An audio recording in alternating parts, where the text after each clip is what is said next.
Il faut respecter les grands qui ont fait qui va vivre après ça ils mangent au côté à l'école au ganga au travailler mais c'est quand même travailler vivre on a trop alors imagine on a vraiment travailler trop travailler puis est-ce que vous avez rappelé un jour vous en avez boule que sur au kepe au que lukaye beaucoup ça attend moi featuring ah bon na ça va na penser na ngomé na monde de faire ça ba featuring bon faut être bien viété pour ça na artiste avant na mto élever là ça na victoire ça na mais pas mal c'est pour ça featuring na ba décourager na ba décourager ba si c'est un lengo ça featuring on a na au fil on sauter wana diaspora suku c'est tout sambidile et cet esprit molimo omoni mabina eningi sakamboko yo tena balingi bakunda d'abord ba blog wana après na ubaka umfwa kuchila kwani benaka sa yoyo eyintuluka wenda machu elore nzambe petit ça qui bat et ça va bien so mbela chéri mo bondo bakisa 3 savons oh ya ya ngana lelie mono yo lele esa la info ya kapa auta na mboka o eyankuna mboma. J'ai eu l'école, ben partout, Europe, partout dans c'est qui là. Bon, pour moi, il y avait bien, nous avons jaloux dire pas douter. En plus, on a poussé dans tchara pour l'artiste, on a un talent. De un, mastawana à défendre été. Bah ça va j'ai un artiste au salon là, bah d'autres baby ça. Moi d'abord que na Congo, avec un en Afrique du Sud. Les gens voient bah moi le talent aux autres ça va comme ça pour na Congo. Il y a mon là comment dire non ah bien ça on a fils ouais bien été. Parce que bateau vous représenter plus soi-disant bateau il y a une capacité valable été et ça parce que va lier sa musique est liée ça va monter bah oui on va jibe musique est liée ça va monter il n'a pas défendu bah image zali bah vidéo zali bota la numéro na jobu après ça jobu et donner nini aïe on a quelqu'un dans bout il paraît on a kita il n'a pas défendu mais pour lui, c'est voir, il est grand, featuring c'est bien. Mais featuring, tende de défendre l'artiste. Pour blanc, on a eu mon conseil, on a eu mon de défendre. Featuring c'est bien boosté tout ça. Imagine au monde, on a eu banapé, on s'en a biso. Mais ils attendent que featuring des commissions d'un plan. Pour lui, ils font le featuring danger. Mais il aime beaucoup la personne pour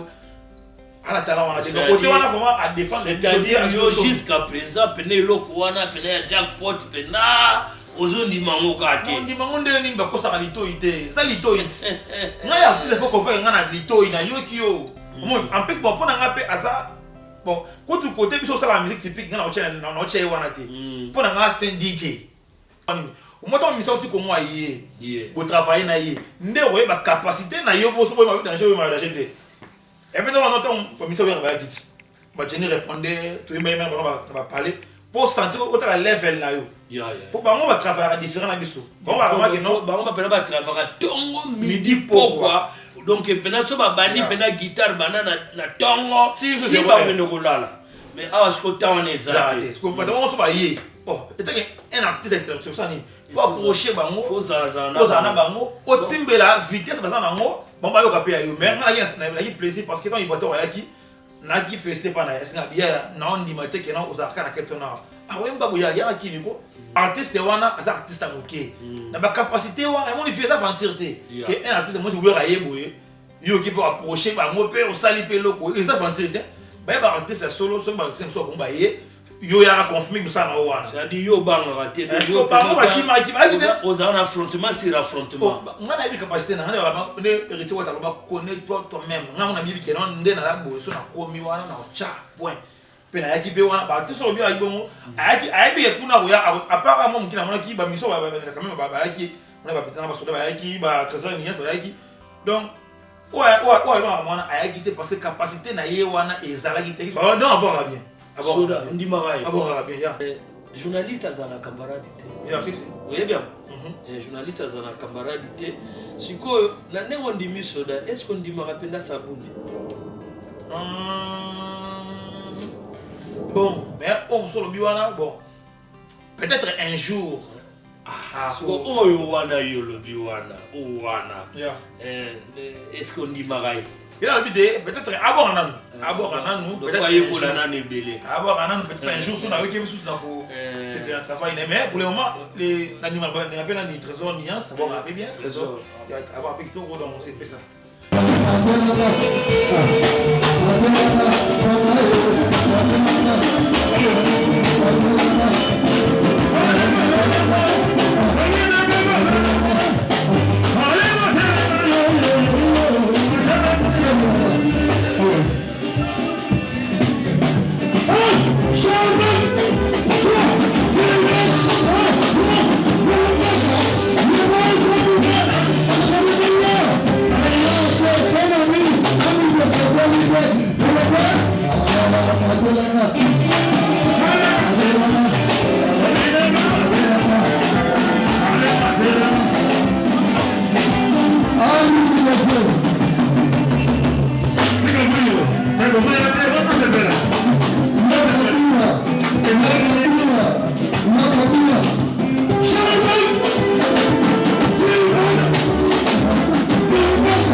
Banakin, Bana Braza veut dire que Oyasi Eli Kandol lié de la Katia,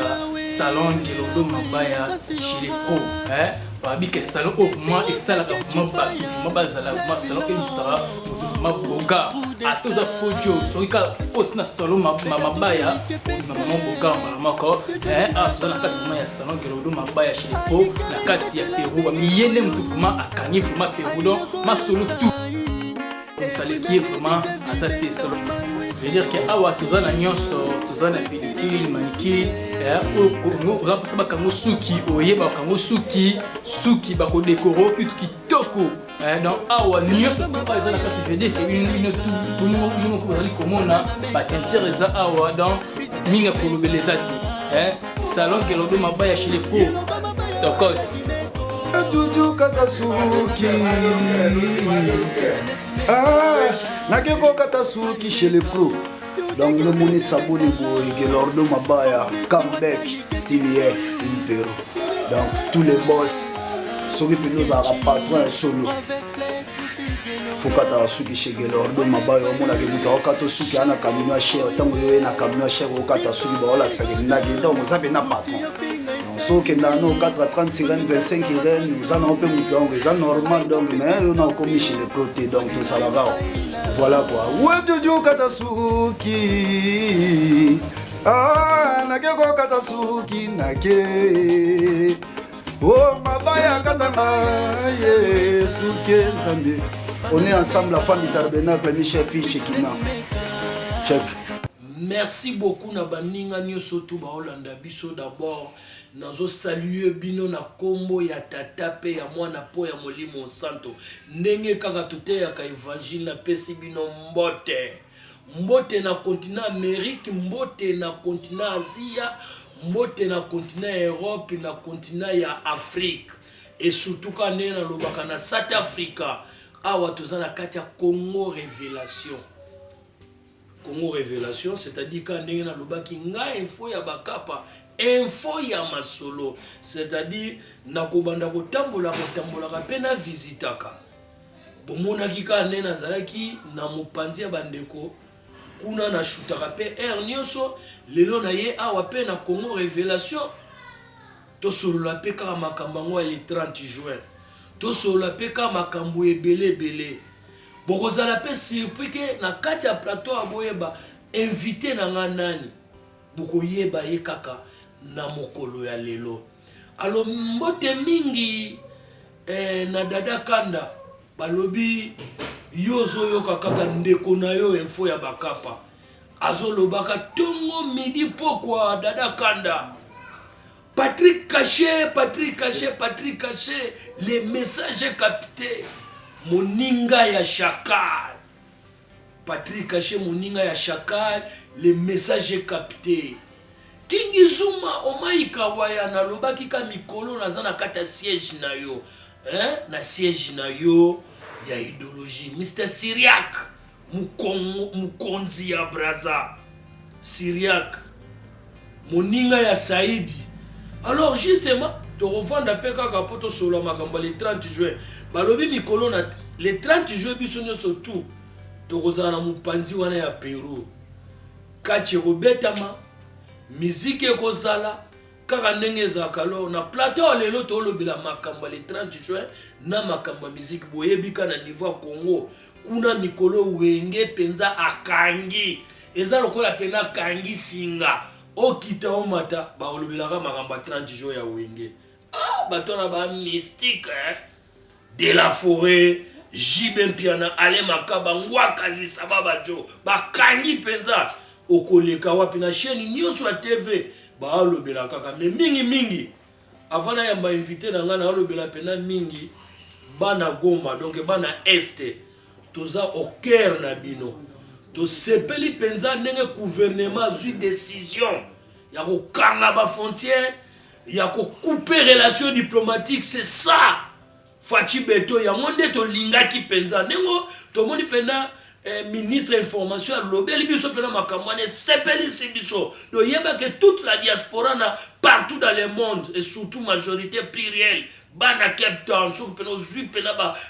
Mike Alomba Poso Pilato ozui pena ba commandant Jimmy ba sepeli penza ozui Lorenzo ozui staff tout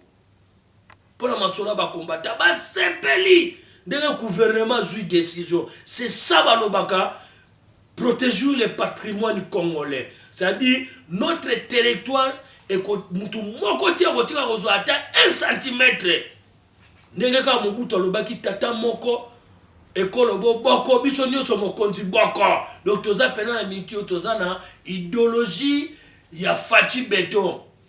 Moi na maman Marthe. Voilà. Yango na pesi bino déjà introduction donc na plateau awa nazo ya m'inviter na nga bon mona poto lobela makambo ya musique. Voilà.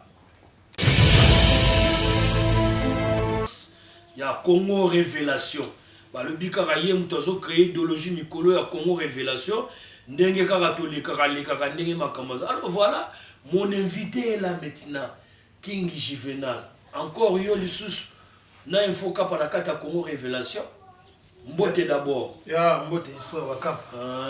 Artiste en question. Ya. En tout cas. Mais la moni quand même ine tozaki interview côté kuna comment va mélomane na yo.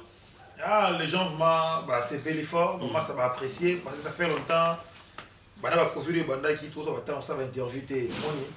Ou tout ça qui na chaîne wana, tout ça qui wana, il bien. Non, faut citer toujours les noms, c'est bien. Ça ne dérange pas. Ça ne dérange pas Jean-Marie Tobandi Venabiso ya Zaire TV. Ya émission za Zaire TV vraiment c'est ba call ya libanda au monde ba vie ba bengi, ba père, ba famille, ba fan, ba non. Ça a très bien passé donc tout cela qui togo ba lingi ba mona rango ezalaka always qui ezalaka tout ça qui bon et fait tout ça ba démontrement non ba lingi non tout ça que émission chaque fois ba mona rabiso na plateau quoi. Vraiment wana pende sali moi bien mais yango lelo toza et pas Carlos na Congo Révélation. Comment va moni Congo Révélation? Ya na mon plateau qui togo ba instrument ba biloko ma veut tout fallait na soliste mais à ce contre-temps mais prochainement pour ça na sous l'émission ici na po Masana ya bako nous ablo tous aller streamer zali bloko tout dans mon plateau qui toko ba minga tapis rouge quand même ça va tapis rouge ah ça c'est bien ça on dirait que na tapis rouge Gikingambo Zolanda ba masse belé na mikili bazolanda net na minute Jerry Mouzadi a Olanda biso en direct na London Masana Jerry Mouzadi Zolanda biso et puis j'ai salué Tata Dolphy Domingezi na pesi Tata Mbote tata pena na pesi yembote belé si ezali motema ya Gigi kuyenga alors to sola momuke lelo pe na kata Congo Révélation balingi bayeba place auto sali qui est King Juvenal biographie na yo kaka ndenge nazo kono tu na opo batu bayeba obanda musique wapi. Ya bon tout le monde a tourné l'émission mais awa to ina Congo Révélation faut que tu peux ça image là moi mon quoi donc pour le bon derrière trop bana kaya na bani musique na kini na mona centre-ville Barumbu na bani musique na commune na Barumbu na ba orchestre rande za la rati un petit temps et ça là que non na eko ya Fou Décide na démarrer na Fou Décide na diaspora Soukous vous avez qui wana vina ba satari ba je sais pas on fait ti un jour na mona ça na indépendant quoi ya. Ok, donc wana eza ozana mwana Barumbu donc aza pena mwana centre-ville de tobenga pena close ba camarade ya Gombe. Si. Si. Ne kaka pour témoignage pena nenge de la fura lo baki que non Jibel pena mwana centre-ville donc bino na bino bana centre-ville. Ya mwana Barumbu donc na bani musique wana ba orchestre quartier to beta ba orchestre to beta ba bloc moi belé pe wana na ba krina boka na kala za ba Anto pasola kankoni potoli ambili ya mboka nana beta mundenge potobi na bibi na bina chims kabuya bana bala ujidi zonga minzeri kibumbwe Anto pasola kankoni potoli ambili ya mboka nana beta mundenge totobi na bibi na bida dada kanda bana bala ujidi zonga minzeri kibumbwe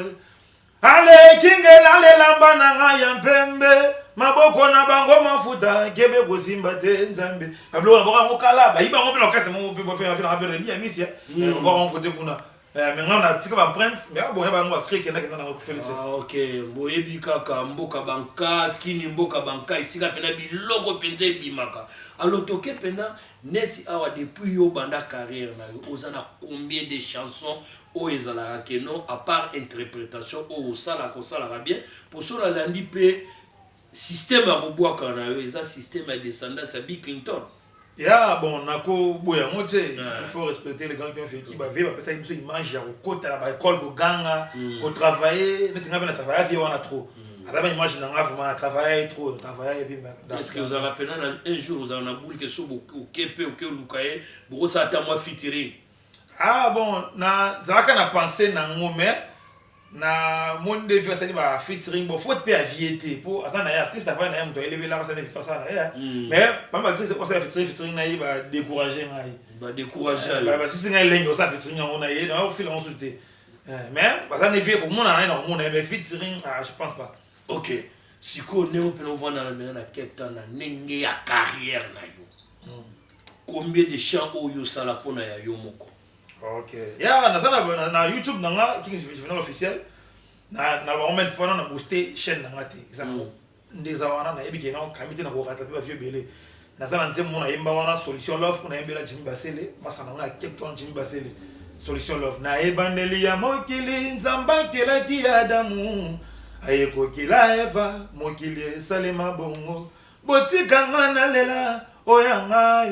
Jimmy Basele. Jimmy Basele, zongi satandambwe, Jimmy Basele, bolimoyo mima, Basele, Jimmy, nazange sika ya komi bomba, boni bonyo komyo bosananga, nazase wayo. Na beta plan wana, après wana, na Naomi, on a check na mwa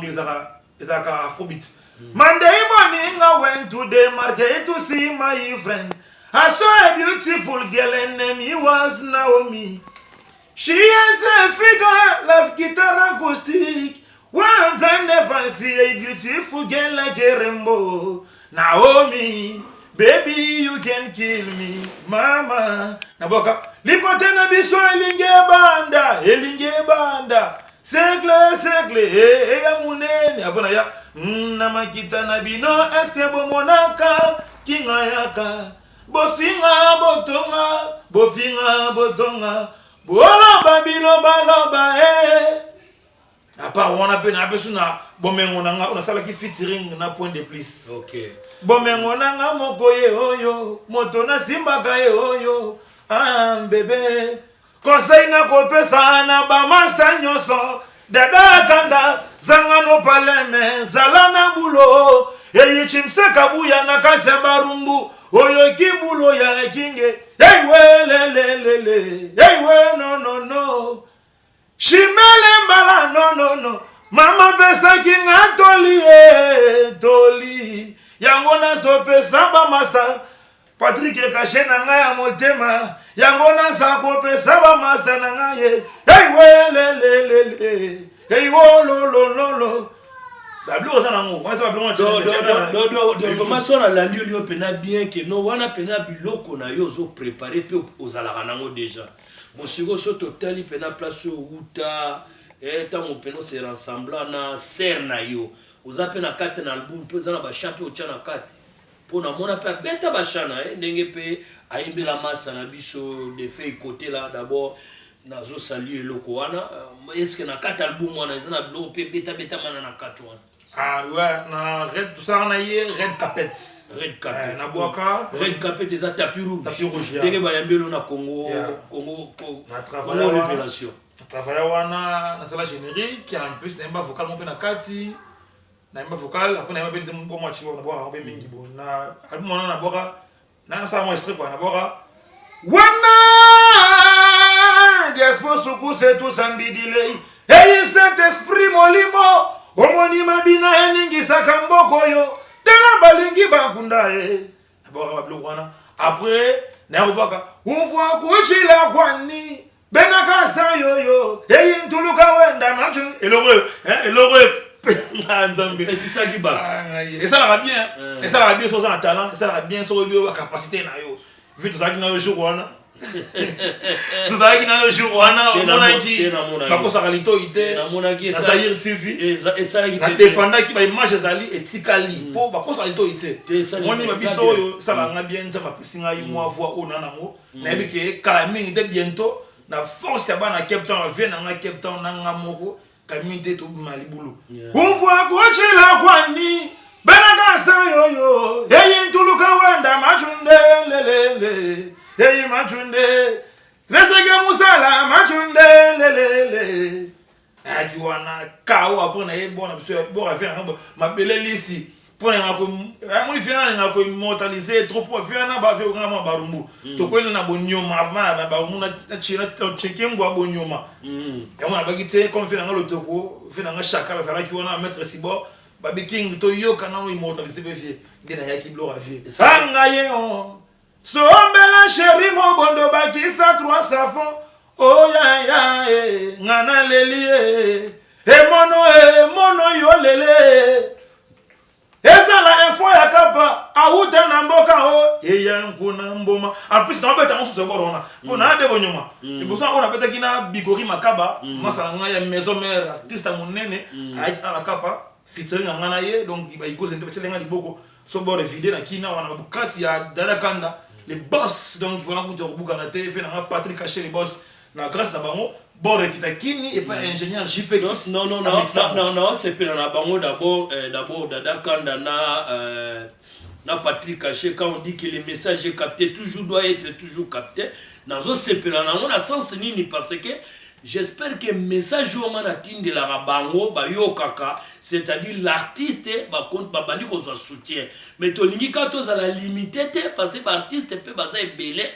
ba luka pe moyen ba soutenir bango ka ndenge zalaka na monde ka ndenge na luba quand même na eloko na ngana sai quand même on quand même les messages sont captés Dada Kanda pe quand même les messages est capté ya ba vieux baza pona biso bon ba linga ça rend ça bien pour bomber un coup de pouce. Pourtant on fait un salaire bien et redécourager pour y a beaucoup coup de pouce. Le important c'est la vie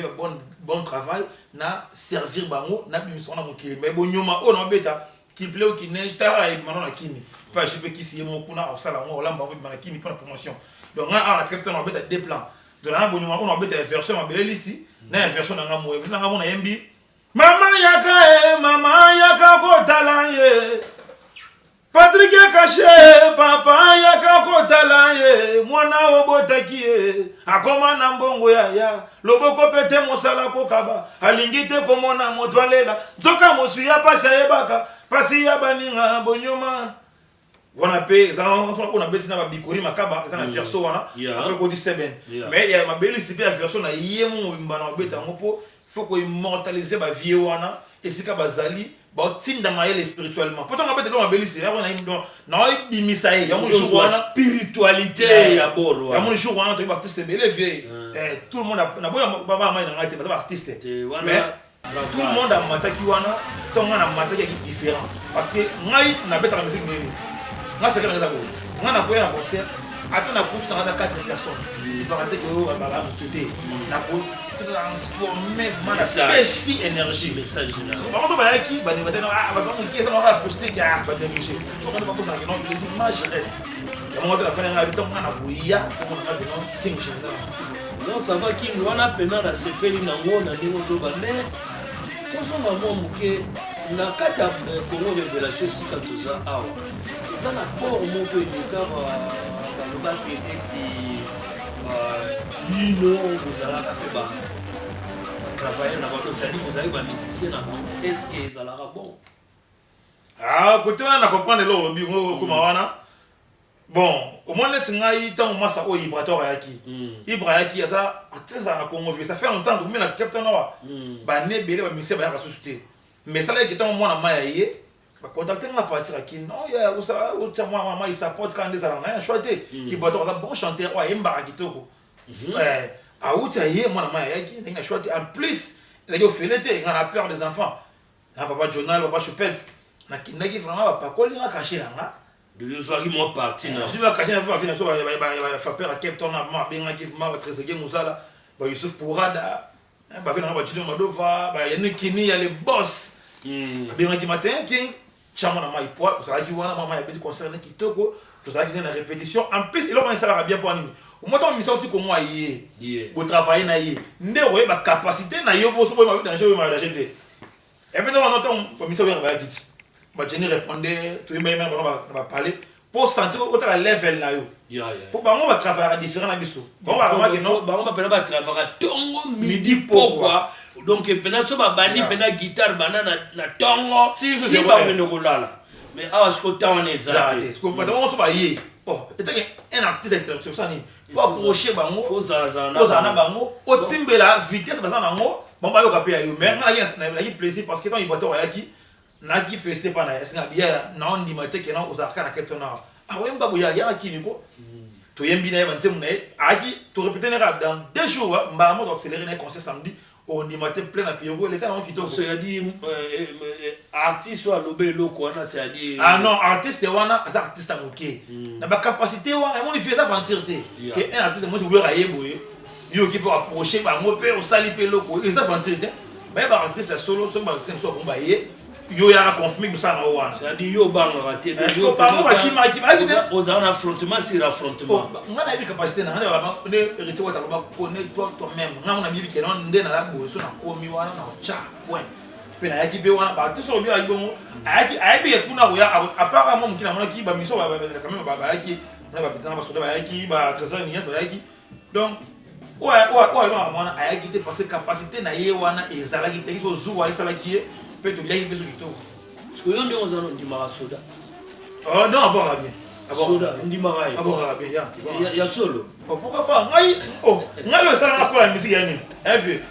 ngai lo sala na pour la musique parce que il lo sala pour la musique yani ngai so qui nous ça bon approcher OK so on nous doit bon au kimie au salaire yo faut de vous que non et l'on est sala que non yé abouaka danger siko eza motu na eza na ndenga babete osola tuna ona ndenga mabeme mais pour ça je t'ai dit que non journaliste azana camarade oui bien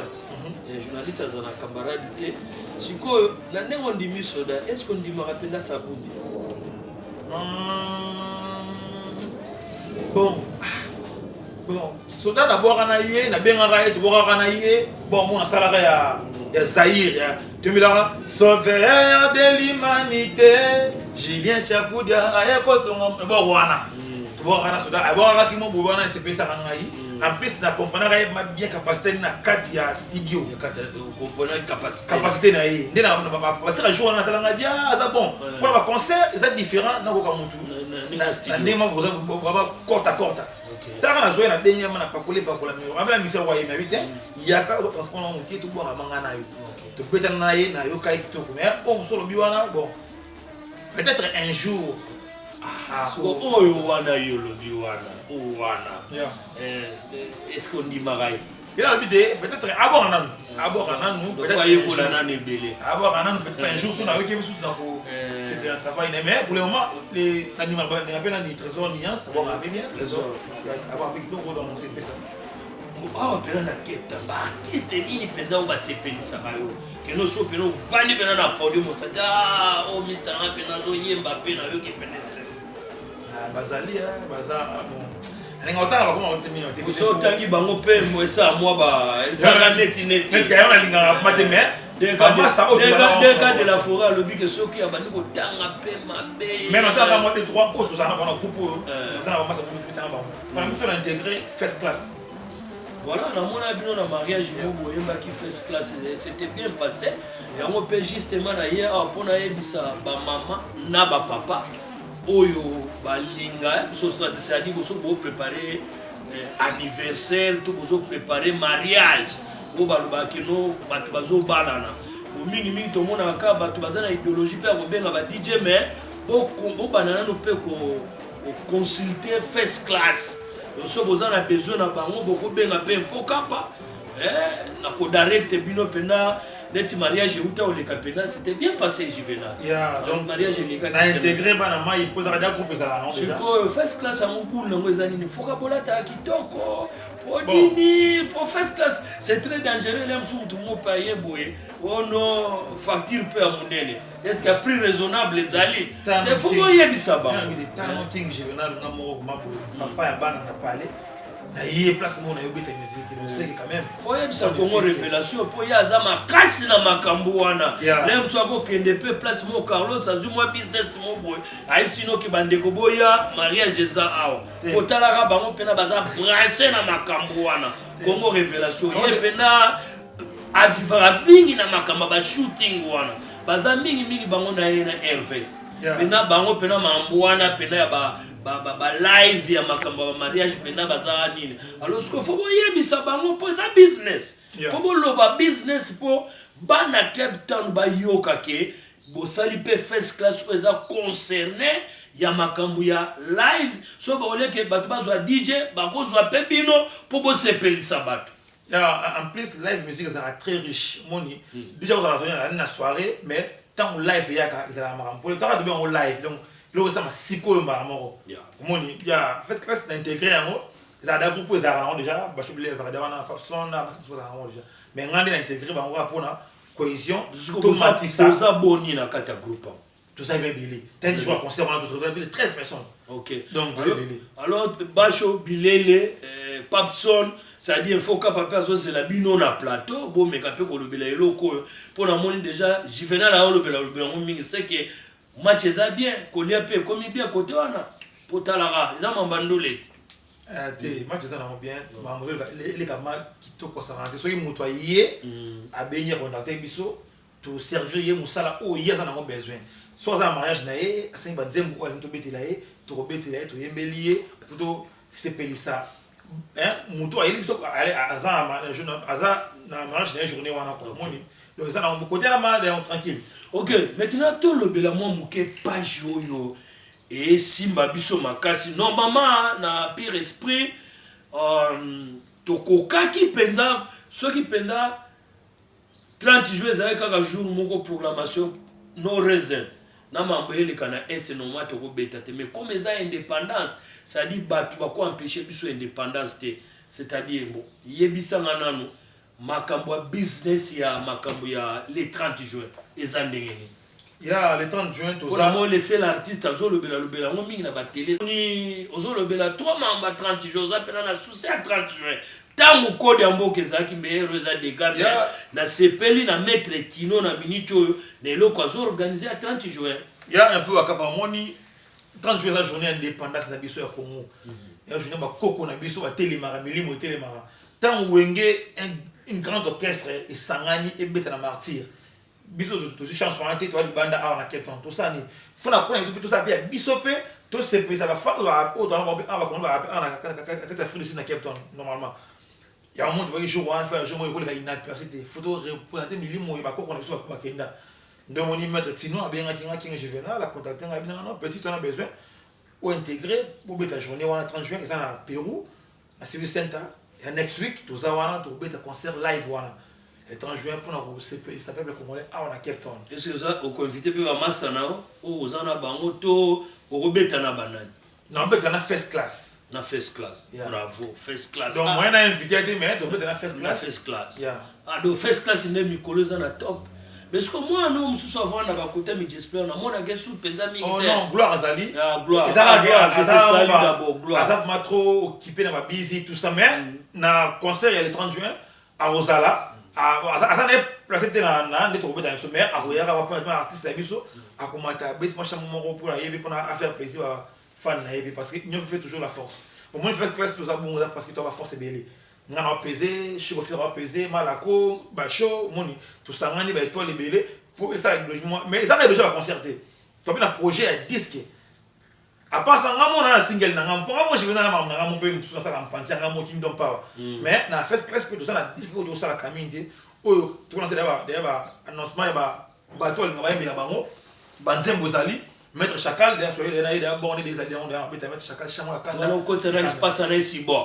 ah non voilà machin mettre chacal zali zoya communauté mettre si bon ozo mettre chacal zali zoya na album tout ça la communauté doit dévoiler comme on a mais ils ont un projet la communauté ils ont il y a na média quoi. OK nazo pesa Rachidi Power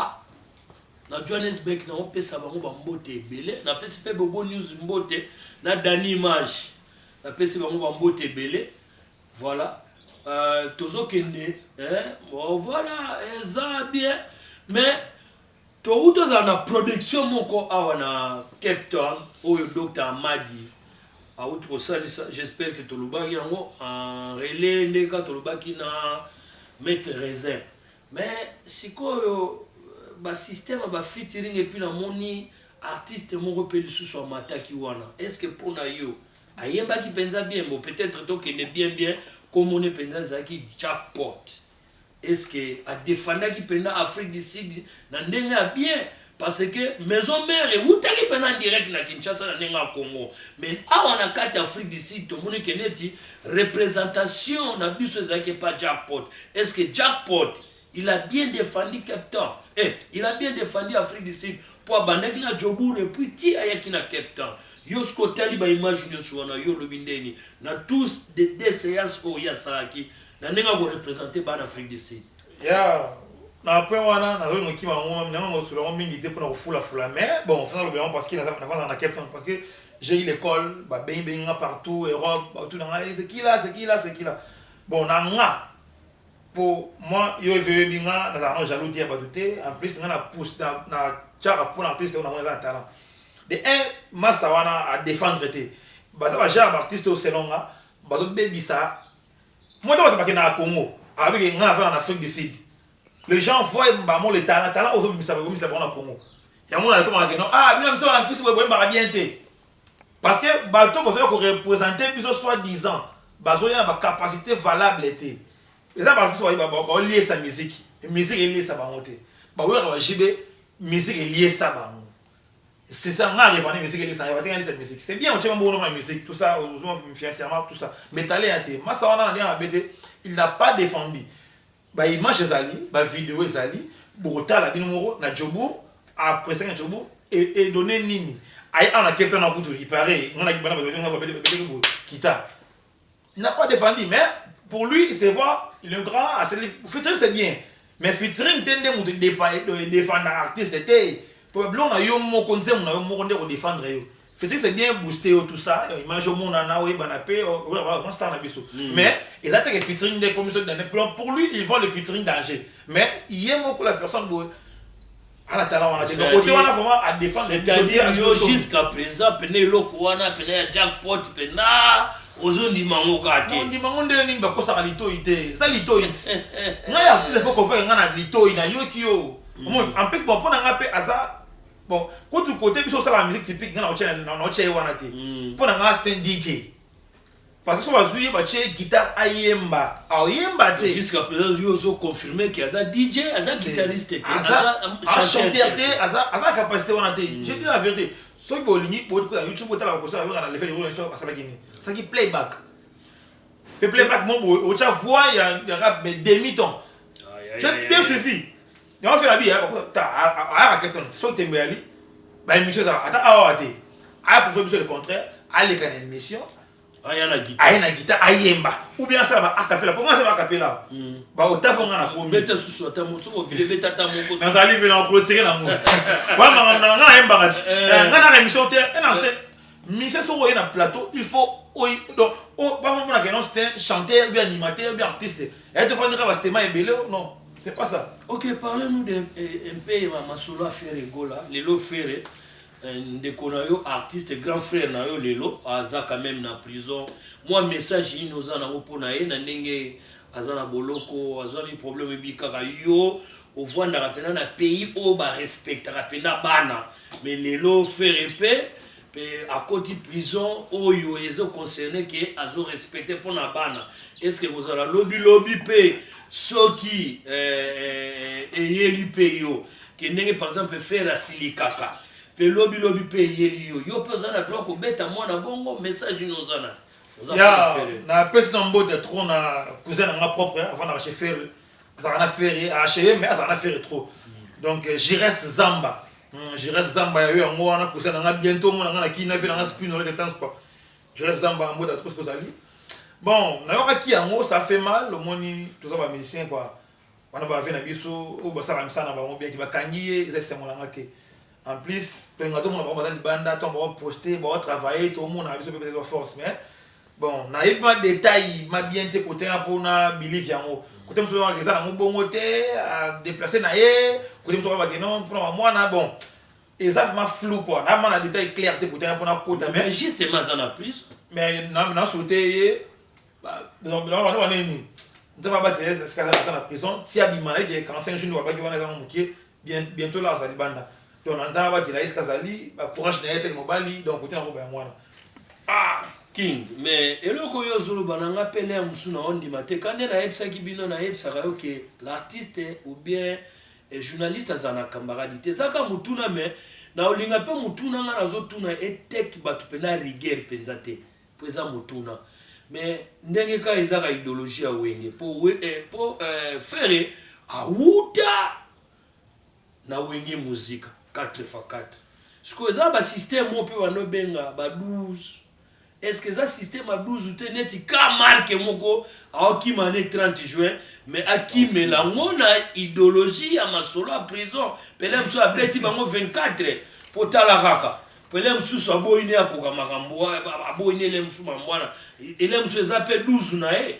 ya côté on a ba elo mo peut impossible ça ma bon père bon biso ba musicien ça va donc vraiment compliqué trop to créer un peu trop soit musicien va créer bel mon beau créer on peut bon créer business créer business pour finir pour y na mais bon d'autre part et cause à la bon te cause à la bon te donc on a quand même un millier idéologie à 12 et cause à la bon te cause à la bon te mais maman wengo na moni penda TV eye makasi na niveau qui ça chaîne nyonso le kaboy mais fallait on mécaniquer les karaté TV wenge exactement patrimoine fallait méquer zo le kate wenge ti ba ke kotika ba donation mais azo mekezo le kakate lo baselero sikoyo polémique ya selero na fallo le la ngo fort ah pour là moi c'est trop dit hein on va bana bandal on va là on va boyo kusana voiture tambo na ngo on beaucoup de banal ya on a dit balanga ba mo matime on va faire beaucoup de la tala tala ba musique on a bien c'est le parle aussi beaucoup fallait pe côté la bakara donc voilà eloko pina tozo chité mo muke na bord na biso tozo kindaka pe kaka na ndenge ka makambo ndenge zalaka lelo est-ce que awana Cape Town bobulela ka 15 jours faut bobete loko makasi bino na bino ka ndenge zalaka non lelo bia message no peno zo lancer le pena ba producteur za lokola fil à mesure les mususu bazo kokolo ate tozoka bato libanda est-ce que bomona teke bino pe net na marque mo bozaka diminuer ya donc normalement et ça la qui passe il on a bango na rassemblement ya mama wera tango yaki biso artiste na fila qui ma dozara ko sala union te wana c'est ça la qui m'a bien te na mona ba journaliste eta bokana no te mais bozaki ma batch na bino moi et ça la qui m'a bien mo boy c'est ça monsieur Cape Town zara mo ba ranking nous zara on a danger on a danger mais ça la passe mais à mon biso na first class tu ko so idée pour to sala disque na biso Cape Town pona pour ça la image au non ça la matin na Cape Town que ba jeune mo ba buga ba bien ba sangani ba sala lo mo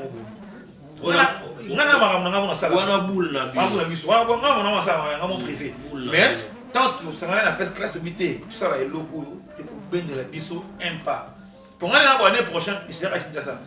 donc il y a kini pour sa promotion normalement il y a album na ngai na promotion na ngamo ko na privé ba fait na ngaba check luku sa prêtre précis Sao Paulo za la wana ba Chims Kabuya donc fait na ngada spino ana king et tout ba wana grand frère na ebisio ebisana déjà via na kini wana vina base c'est la ngana ki ndenge sa kana ti parce que na ça na zo ka tana vidéo ba travail tout na ngo awa na Cape Town sur la vidéo single là de vidéo d'abord va na mai c'est quand 4 clips après na ketikini parce que c'est ça na va pas ni bio na sala kina ba artiste maison mais et produire na ba relation musu makasi na ba ba to ingénieur JP Kiss à la grande ingénieur à Congo na ba qui était melu na JP Kiss Martin de la bord a ça na kini pour la promotion ba no moli le leader na ba les news des stars donc balancer plan pour eyo kana na Congo beta pourquoi ça yo on dit to mais ceux qui en promotion té moi yo kana exact donc ya moni base dans anini ya Kinshasa base na habiter soko vidéo batant clip vidéo papa faut ça nakini. OK, merci beaucoup. J'espère que ngana okoma na suka ozala moi message ya makasi ya koyi ya kobeta na bato ya toluka pe moi eloko pona ko assister pe makambo ya este. Et ça la peut biso bien, c'est-à-dire c'est une proposition. Oh on a pas info kapa nazo proposer parce que yeba kite que problème est woni kokoya. Alors naza pe en plein meeting na ba ministre mususu concerné net ba Patrick Kaché, ba Dada Kanda, bazo pe message nanga ko ya ko soutenir pona ko pesa moi petit donation na bato oyo ya est. Alors message ni ozana Ya pour le 30 juin, ba fan na biso ba ya, o ba linga la bonne musique, ba o atara wana le 30 juin. To ya ba awa ngana vandi, motema mo bongite o. Okomi omonisa nga bambanda na miso. Donc to ya ba biloko akala vraiment après ni kana ba biloko akala mati to koma la génération ya lelo ba vibaya. Na ben tous les bana ma ya Cape Town o ba ta kitoko ba propre. Tala ba ma na bino ba ngoti. To za wana le 30 juin na Sylvestre na Pérou. Boya wana bo support biso bo za décider una eza na classe ya salle eza barté ya monene salle très bien décorée pour les aider pour les moyens ya ba musiciens na pour les ba kachia ba comme ça on a ba bunda wana tout ça ba ni point ba koma to la ma kier na bango ba mbina so fort baisser bozana ba koko na biso bo ba yana ke no nde bozawana bozana ba koko na biso wana mabele ba koko tikela biso donc to bo to na balance ati donc wote bozali bozala ma bo moko bo na bitumba o to kolonga. Voilà, Togolonga, kane tolobaki Togolonga na Congo Révélation, Togolonga kane tolobaki na baya ya tu ya Cape Town. Match eza mabe na ndenga idéologie na kote jomusu na oyaka na Congo Révélation na koya kote ya évangile. Bino boye bingo atanga foka payaka ayaka na liste na epote ya évangile. Mikolo ezali makambo kote ya évangile te kaka nena yebisaki Jérémy Musadi ke na koyaka pona te ya évangile. Nde na yebisaki matoto pe jour rezo ya matoto ngambili na lobaki na koya pona te ya évangile. Luizo Ombata na lobaki na koya pona te ya évangile dombo. Message na ya makasi eza pona mamba 30 juin. Et ça la biso bien soki biso nyos toye kuna to luka mwa pena tozo senga penza na bato ya mwa mosolo ba King Zuma Omar Kawaya ba Dada Kanda ba Patrick Kassel le message capté hein ba ya ko pesa mwa donation poto luka mwa to sunga bato ya Goma so to zupe kaya mush wala pena pire muto akofi Olomide kaya mushe Patrick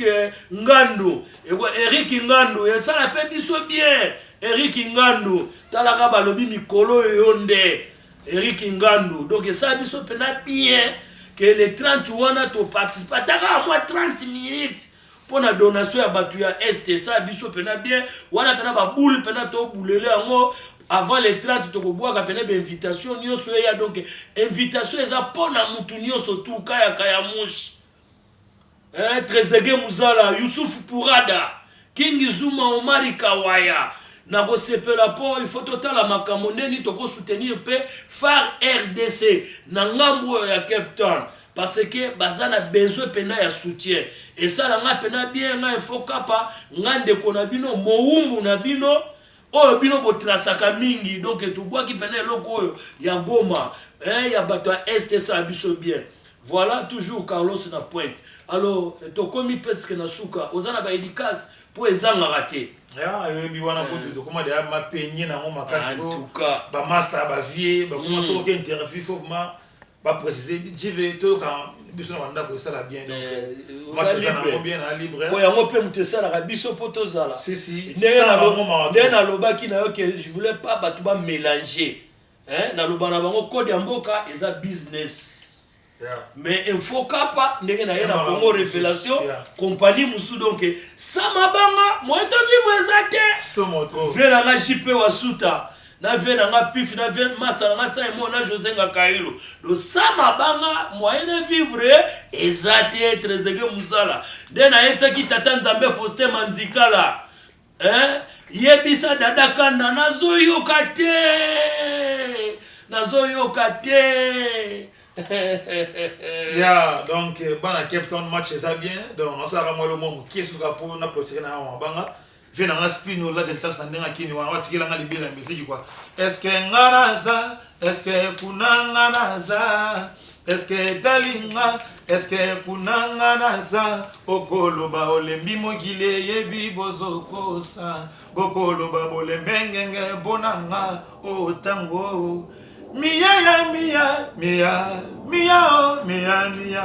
onipe mikondo, chachi shoto, mona kwezala kiko benga patron elelo ngamabe, angayo, angayima wadro, o vena ngaspino atikila nga libele po ablo evre na pour la roue de la Keimba la mort donc na pesi mbota trop dans les boss Patrick Caché donc il écoute à Solara Saka Ngamisu sans oublier Beningimi les boss Dada Kanda Patrick Nganda donc FPT Fifico Business José Lotoko vient na Kati Tresege Musala Demidie Toshiro Kabeya hein Carlos Bolia Jires Zamba Guilain Onosamba Papa Yoji donc Diglo vient na Paris kuna Joe La Pulga Francis Mokonzi bana Goodwood qui de Paris au moment d'Afrique quoi na kei kuna donc Fidel de Castro Caterpillar Nzete ya Malili na Kini Mouton Bougie Muna Kabuya Mpanzi Didien Piana Garçon Stemaya Indi Sukari Wambi Eddie Lewat le Camerounais le plus suspect Simon Posolobito la lula la quoi yo yebi la bosanité Yannick Kini ya le prêtre Gucci Pamala hein Gino Madofa Gucci Pamala bana tout ya Cape Town King Juvenal Azali sans oublier Héritier Kakonde Tonton Malonda hein Ipondala le figurant de la classe quoi donc King Juvenal Azali petit na ngai ya palais ba bundila mama nakini na ndenga kapa a ko tozali betisa kwe tra yo frère chéri mbota trop donc c'est que bozali wana King Juvenal yo match ça bien le 30 juin bobuka na Tseboya sans oublier Jimmy Nambasa na ngai on a yembela nzembo Jimmy Basele abera ya mabe ko sara le 30 juin na Peru boza prépo Jimmy a ya mabe beningi mi prêtre ya binu ya ngwana quoi merci sans oublier moi c'est ngai Ice Queen maman journal quoi gros bisous voilà bino moko boyoki beta moi cha moko boye ponga ce qu'on a clôturé OK Natangwa bakoko na biso bazalaka ose aduelenga bandeko embaka atendele u alobaka atendele mokilo yo ekobaluka alobaka atendele kongo ekoninga na ma kongo eko changer oh ve yango wana kaka quoi moi parti ça la vraiment bien OK na zo clôturer émission na ngaka ndenge zaka bo utolanda King Juvenal na ndenga pire idéologie na pesimbote na Elvis Boyka ndeko ya Yannick Boyka yo kikaka ndeka vena yo ndenge olinga masolo ezalazala alors na pesipe lisusu sekukumu sans oublier Birmisa na ngaite Kamasikini les poumons de la ville en direct na Johannesburg ozoyoka info ya bakapate et puis mikolo yo guest house Christian Yema soko komi pena na niveau ya Belleville okuta pena guest house vandi place wana ya misa nanga Christian Yema et je salue tout le monde Giki Ngambo na saluer Njoli Mikolo bazana kata Kinshasa yena Indaba Central et nazo saluer sous Popol Bosemba les blancs on n'y va pas na Mafatu Tupac nazo pesa bino ba mbote belé maître Tupac muto asala idéologie ya ba karateka lelo babanda kosangana sans oublier maître Etchoubele maître Aaron voilà peut-être